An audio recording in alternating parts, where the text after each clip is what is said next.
Shalom Bapak Ibu semua, apa kabar? Saat ini kita bersama-sama ada di khotbah minggu bersama Boksu Willy. Dan tema khotbah minggu ini adalah siapa yang mengutus Yesus? Kita akan memulai dari arti kata mengutus. Arti kata mengutus dalam Kamus Besar Bahasa Indonesia artinya, yang pertama, menyuruh orang pergi. Yang kedua, mengirimkan orang sebagai wakil.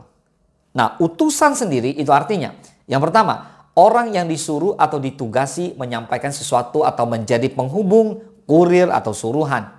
Yang kedua, orang yang diutus, yang ditugasi untuk mewakili atau sebagai duta. Atau yang ketiga, orang yang diutus oleh Allah untuk menyampaikan wahyu kepada umat manusia. Misalnya, nabi atau rasul. Menurut Kamus Thesaurus, kata mengutus artinya mengirim, menugasi, menyuruh. Nah, menurut Kamus Global, kata mengutus artinya mengirimkan, menyampaikan, menurunkan, mengeluarkan, mengutus, menyuruh, melemparkan, menembakkan, atau membuat. Nah, pertanyaannya sekarang adalah, kalau kita sudah mengerti tentang mengutus atau utusan Allah, kita akan bahas tentang siapa yang mengutus Yesus. Jawabannya, ya Allah Bapa. Nah, saudara, arti atau maksud kata Allah Bapa mengutus anak adalah bahwa Allah mengambil rupa menjadi manusia yang biasa, yang tak berdosa. Dalam kata lain, Allah menjadi manusia tanpa dosa. Yang ngerti katakan amin. Dalam kemanusiaan Yesus, ia telah ditugaskan oleh Allah hadir ke bumi untuk memberitakan Injil dan menyampaikan firman Allah, sekalipun Yesus adalah firman Allah itu sendiri. Manusia yang menyampaikan firman Allah dikatakan orang-orang yang diberikan sebutan diutus dan dilengkapi dengan roh Allah tanpa batas atau Roh Kudus. Yohanes 3:34. Sebab siapa yang diutus Allah, dialah yang menyampaikan firman Allah. Karena Allah mengaruniakan rohnya dengan tidak terbatas. Katakan amin. Allah mengutus anaknya. Wow, katakan amin. Tetapi setelah genap waktunya, maka Allah mengutus anaknya yang lahir dari seorang perempuan dan takluk kepada hukum Taurat. Dengarkan baik-baik. Bapa mengutus anaknya bukan untuk memberitahukan bahwa Yesus bukan Allah. Melainkan Bapa ingin memberitahukan kepada kita umat manusia bahwa anaknya terlahir ke dunia sebagai manusia untuk menjadi sang juru selamat atau penyelamat dan penyampai firman Allah, sekaligus dia menunjukkan dirinya adalah kebenaran dan gambar wujud Allah yang tak kelihatan. Yang mengerti katakan amin. Yohanes 3:16 dikatakan, karena begitu besar kasih Allah akan dunia ini, sehingga ia telah mengaruniakan anaknya yang tunggal, supaya setiap orang yang percaya kepadanya tidak binasa, melainkan beroleh hidup yang kekal. Wow, ini ayat emas bagi setiap orang percaya bahwa Tuhan begitu mengasihi kita semua. Amin. Lalu di Kolose 1:15 dikatakan, ia adalah gambar Allah yang tidak kelihatan, yang sulung, lebih utama dari segala yang diciptakan. So, Yesus yang terutama dalam kehidupan ini. Amin. Nah, kemanusiaan Yesus mempunyai gelar sebagai Mesias, Raja, Imam, dan Nabi. Dan hal tersebut tidak boleh dipisahkan. Nabi itu memang seorang utusan Allah. Dalam jabatannya sebagai utusan, Yesus Kristus juga berperan sebagai Nabi. Yohanes 17 ayat ketiga dikatakan, inilah hidup yang kekal itu, yaitu bahwa mereka mengenal Engkau, satu-satunya Allah yang benar, dan mengenal Yesus Kristus yang telah Engkau utus. Nah, ketika Yesus datang ke dunia dalam wujud manusia, ada Yesus berada dalam batasan-batasan inkarnasi, sehingga posisi Bapa saat itu adalah lebih besar. Yesus Kristus dalam status inkarnasi di dunia ini memang lebih rendah.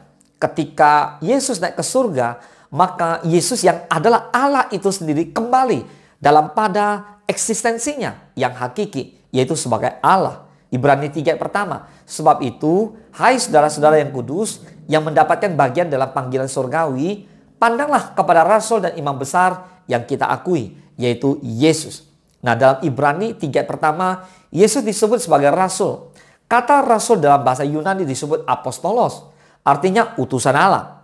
Selain kemanusiaan Yesus memiliki jabatan sebagai nabi, raja, imam, maka Yesus pun sebagai rasul. Misalnya Yesus mengutus para muridnya untuk turut memberitakan Injil dan melakukan pekerjaannya serta kehendaknya. Amin.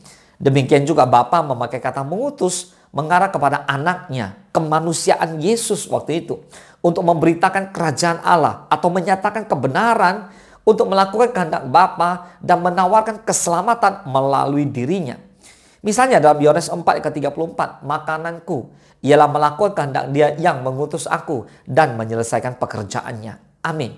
So, sebagaimana Allah mengutus para nabi dan para rasul, demikian juga Bapa Allah kita mengutus anaknya sebagai manusia biasa untuk menjadi seorang nabi dan rasul. Namun di sisi lain, Yesus pun disebut firman. Wujud Allah tak kelihatan, Allah dan Tuhan. Katakan amin.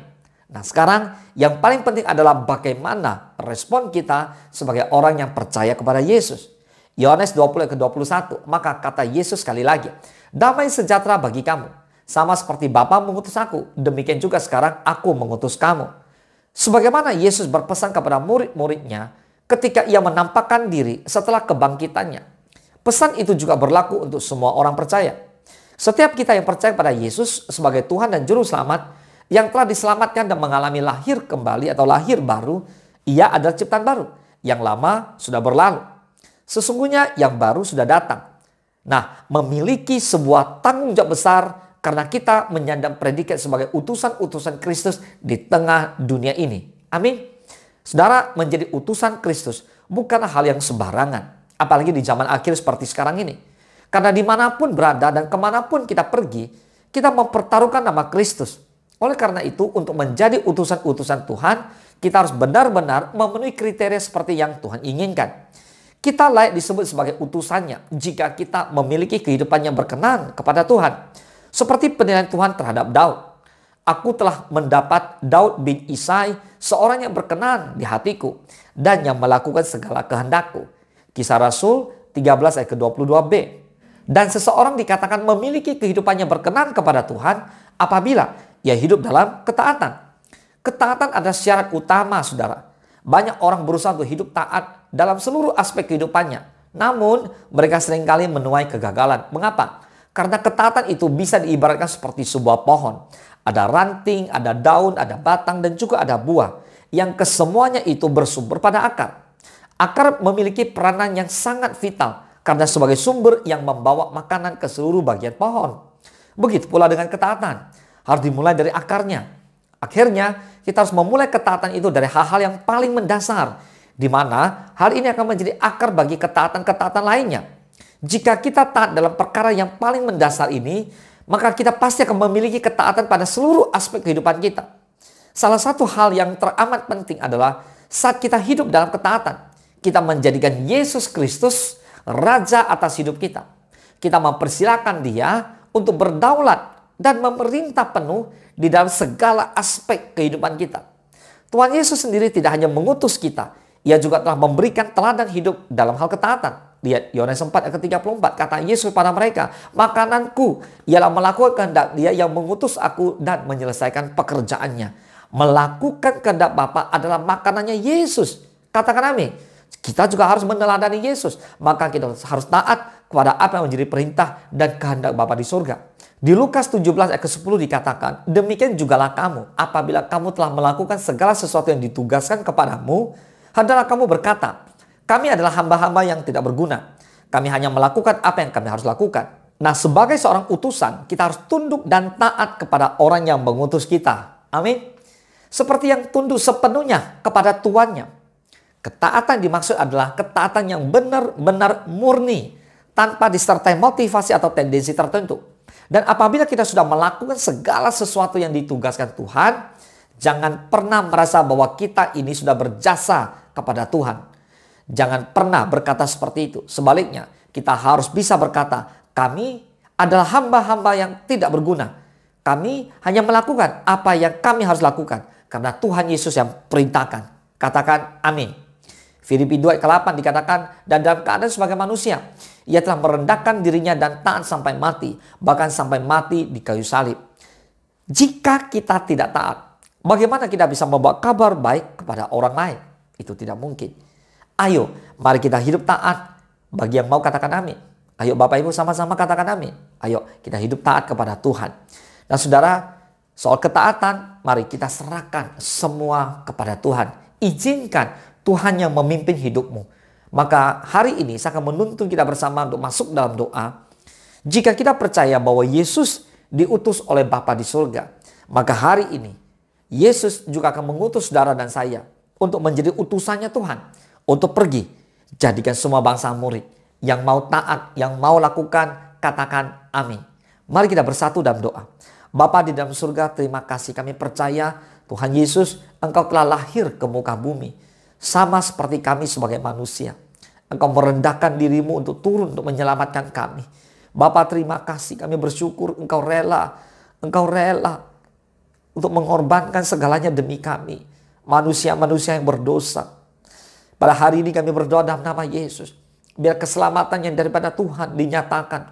Bila Tuhan sungguh-sungguh kami mau Engkau pakai untuk menjadi messenger daripada Pentakosta. Kami mau pergi jadikan semua bangsa murid. Kami mau melakukan bagian kami. Biar Tuhan Engkau lakukan bagianmu. Mujizat-Mu menyertai kami. Tanda-tanda heran, tanda-tanda ajaib terjadi. Penuaian terbesar dan terakhir terjadi di dalam nama Tuhan Yesus. Pakai setiap kehidupan kami.